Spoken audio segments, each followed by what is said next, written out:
Johnny আর কোনো কথা না বলে ফাইলগুলো হাতে নিয়ে সজীবকে চোখের ইশারায় তার সাথে আসতে বলল। তারপর দুজন কুদ্রতালের কক্ষ থেকে বের হয়ে গেল। দুজনে অফিসের স্পেশাল একটা রুমে এসে পাশাপাশি বসে ফাইলগুলো দেখছিল। এমন সময় সাম্মি এসে পাশে দাঁড়িয়ে বলল, স্যার আপনাদের কোনো সমস্যা থাকলে আমাকে বলতে পারেন। জনি কিছুটা বিরক্ত হয়ে দাঁড়িয়ে গিয়ে বলল, আমার এই চেয়ারটিতে বসুন ম্যাডাম। গত 1 বছরে যত উল্টাপাল্টা ভুলগুলো হয়েছে সেই ভুলগুলো সংশোধন করুন, আমি আপনার কাজগুলো করে দিচ্ছি।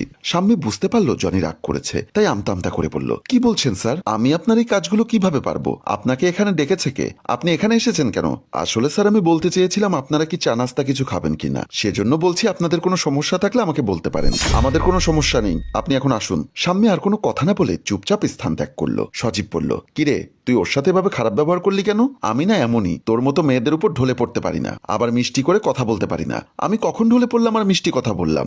আমরা কাজ করছি, এর মধ্যে তার বিরক্ত করার কোনো দরকার ছিল? ও তো আমাদের অফিস কলিগ, ওর সাথে এভাবে তোর ব্যবহার করাটা ঠিক হয়নি। তাহলে ওকে ডাক দে, ওর কাছে ক্ষমা চেয়ে নেই।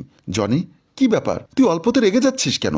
সত্যি করে বলতো, সাম্মিকে কি তুই পছন্দ করিস? ও আমার অফিস কলিগ, ওকে পছন্দ করার কি আছে? বুঝতে পেরেছি, আর কথা বলিস না, এখন মনোযোগ দিয়ে কাজগুলো কর। কি বুঝতে পেরেছিস? এই কাজগুলো সব শেষ করার পর তোকে বুঝিয়ে বলবো কি বুঝতে পেরেছি। সজীব আর কোনো কথা না বলে কাজে মনোযোগ দিল। জনি মনে মনে ভাবছে, এতদিন আমি লক্ষ্য করিনি, তাহলে তোমরা দুজন মিলে তলে তলে টেম্পু চালাচ্ছ?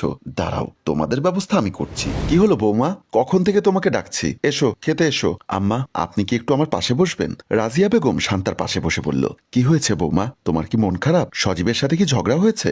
না আম্মা, ঝগড়া হয়নি। তাহলে মুখ কালো করে বসে আছো কেন? আচ্ছা আম্মা, আমার একটা প্রশ্নের উত্তর দিবেন? বলো কি প্রশ্ন?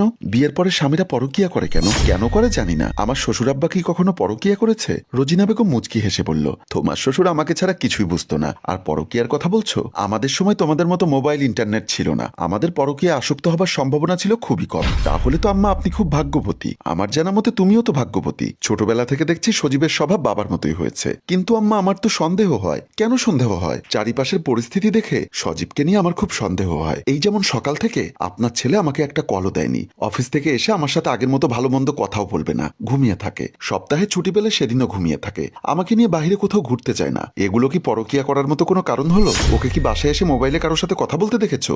না, তা দেখিনি। কারোর সাথে চ্যাটিং করতে দেখেছো? না, তাও দেখিনি। তাহলে এটা তোমার মনের ভুল। তুমি সারাদিন ফেসবুকে বিভিন্ন ধরনের ভিডিও দেখো, এমন কিছু পরকীয়ার উল্টাপাল্টা খবর দেখে তোমার মাথায়ও এই নিয়ে টেনশনে ঘুরপাক খায়। তাই তো তুমি সজীবকেও সন্দেহ করছো। এসব বিষয় নিয়ে যত কম ভাববে ততই ভালো থাকতে পারবে। এবার চলো, খেতে চলো। তবু শান্তার মনের ভেতর কেমন জানি লাগছে। চুপচাপ বিছানা থেকে উঠে শাশুড়ির সাথে রুম থেকে বের হয়ে গেল। সারাদিন অফিসের কাজ শেষে সজীব ক্লান্ত শরীরে চোখ বন্ধ করে নিজ কক্ষে চেয়ারে হেলান দিয়ে আছে। সাম্মি তার কক্ষে প্রবেশ করে সজীবের পাশে দাঁড়িয়ে বলল, স্যার মাথা ধরেছে, আমি কি আপনার মাথাটা একটু ম্যাসেজ করে দিব? সজীব চোখ খুলে সাম্মিকে দেখে সোজা